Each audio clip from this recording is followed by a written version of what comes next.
खुदादाद की कहानी। खुदादाद की कहानी। शहजादा खुदादाद और दरियाबाग की शहजादी की कथा। उपर्युक्त कहानी के मध्य में एक यात्रा में जैनुसनम के दरियाबाग देश में जाने का भी उल्लेख है। वहाँ की एक चित्ताकर्षक कथा उसने सुनी थी। वो कथा भी इस जगह कही जाती है। हैरान नगर में एक बड़ा प्रतापी बादशाह था जिसे भगवान ने सब कुछ दे रखा था, किंतु उसके कोई संतान नहीं थी। एक रात को उसे सपने में दिखाई दिया कि एक दिव्य पुरुष उससे कह रहा है, उठ, भगवान तेरी मनोकामना पूरी करेगा। सुबह माली से अपने बाग का एक अनार मंगाकर खाना। सवेरे नमाज पढ़ने के बाद उसने माली से अनार मंगाया और उसमें से निकले 50 दाने खाए, क्योंकि उसकी 50 रानियां थीं। इसके बाद वो एक एक कर सभी के पास गया। ईश्वर की कृपा से एक रानी पीरोज के अब रानी गर्भवती हो गई। बादशाह को इस बात का उसे विश्वास हो गया कि ये रानी बांझ है। उसने चाहा कि पीरोज का वध करवा दे, किंतु उसके मंत्री ने उसे ऐसा करने से रोका और कहा कि संभव है वो भी गर्भवती हो, किंतु उसमें गर्भ के लक्षण प्रकट नहीं हुए हों।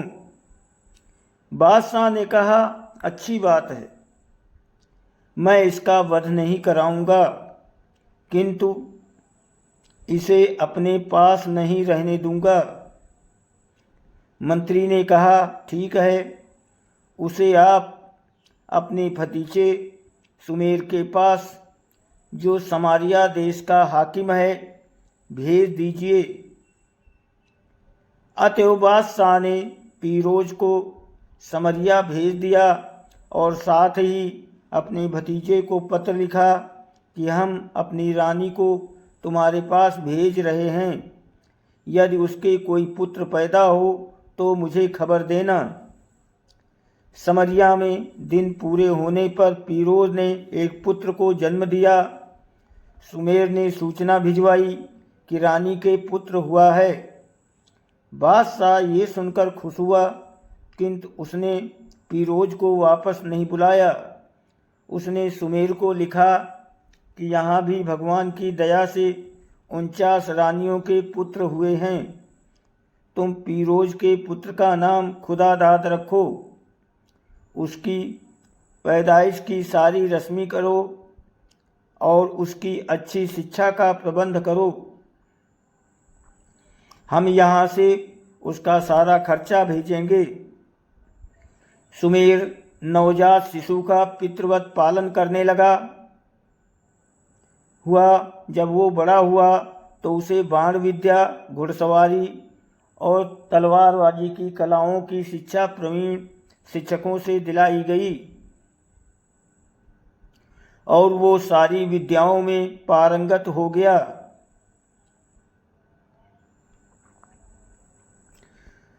18वां वर्ष लगते उसका रूप और शरीर ऐसा निखरा कि वो संसार का सबसे रूपवान पुरुष लगने लगा।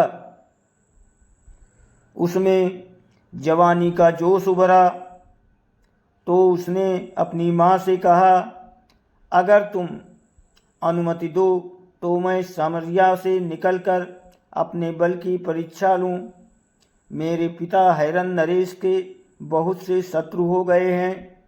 चारों ओर के बादशाह भी हैरन पर आक्रमण करना चाहते हैं।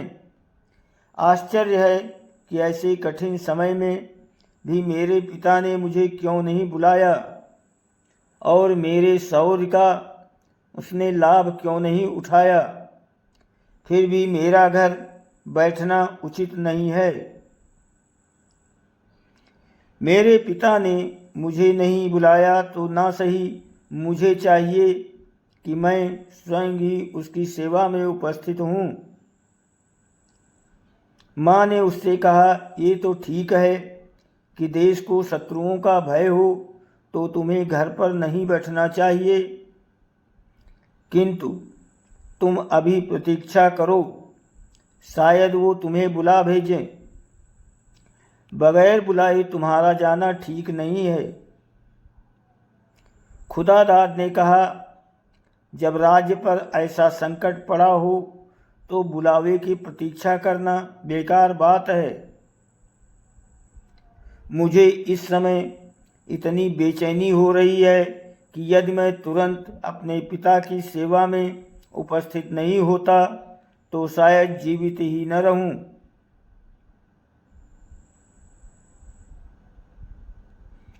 मैं अपनी वास्तविकता प्रकट ही नहीं करूंगा। मैं अपने को परदेशी बताऊंगा और उसकी सेवा भी करूंगा। मैं तभी ये बात बताऊंगा कि मैं उसका पुत्र हूँ जब वो मेरे शौर्य से प्रभावित हो जाएगा।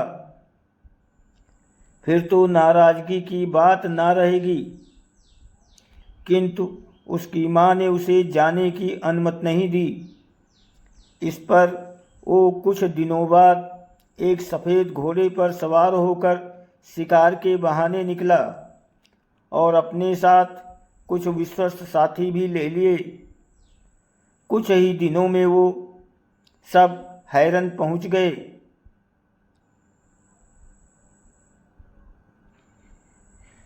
खुदादाद ने बादशाह के दरबार में प्रवेश पा लिया और जाकर उसे फर्शी सलाम किया। फर्शी सलाम मतलब लेटकर सलाम किया। बादशाह ने उसका वैभव और व्यवहार देखकर उसे कृपापूर्वक अपने पास बुलाया और उसका परिचय पूछा। खुदादाद ने कहा, मैं काहिरा नगर का निवासी हूँ और एक अमीर का बेटा हूँ। मैं संसार भ्रमण के लिए अपने देश से निकला हूँ। मैंने सुना है आपको शत्रुओं ने परेशान कर रखा है। अनुमति हो तो आपके लिए रण क्षेत्र में पदार्पण करूं। बादशाह इस बात से बड़ा खुश हुआ और उसे अपनी निजी सेना का मुख्य अधिकारी बना दिया।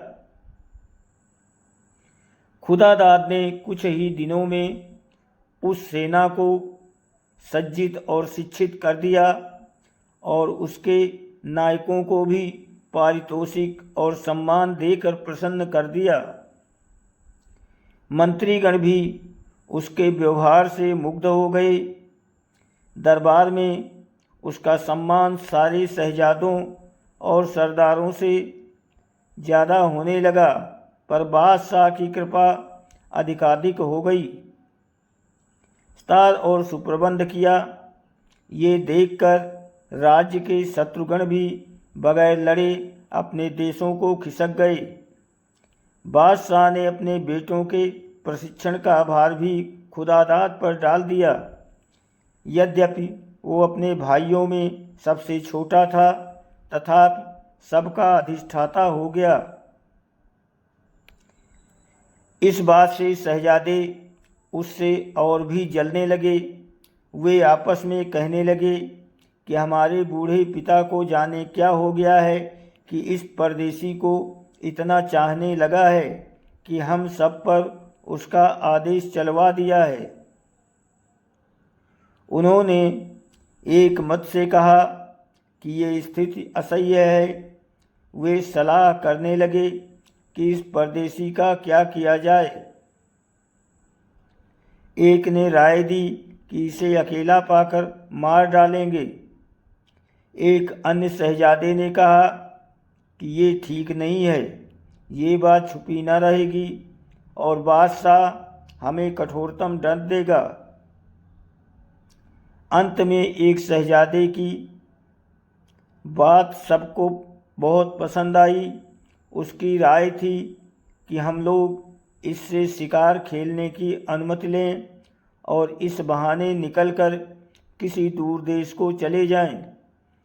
इससे हमारे पिता को चिंता होगी और वो खुद ही इसे मरवा डालेगा।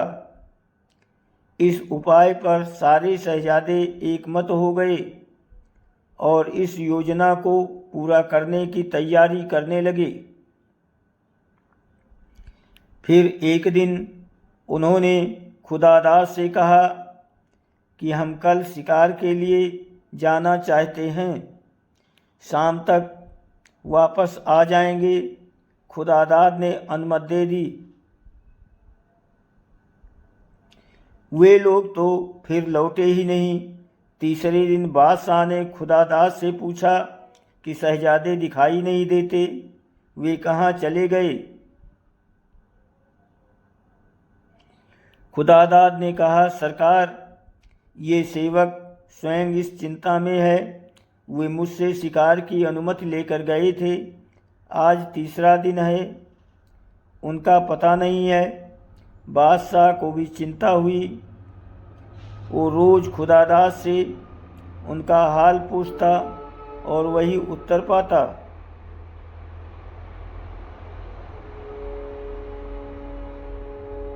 अंत में एक दिन उसने क्रोध में आकर खुदादाद से कहा, परदेसी, तूने इतना साहस कैसे किया कि शहजादों को शिकार पर भेज दिया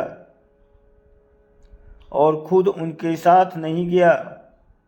अब खैरियत इसी में है कि तू खुद उनकी खोज में जा और जहाँ भी मिलें उन्हें लेकर आ। तू उन्हें न लाया तो तेरा सिर उतरवा दूंगा।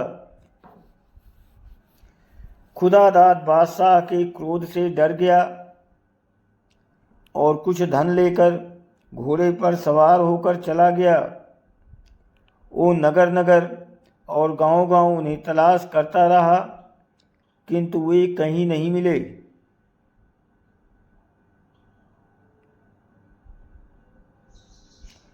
वो अक्सर विलाप करता रहा और कहता, मेरे भाइयों, तुम लोग कहाँ हो?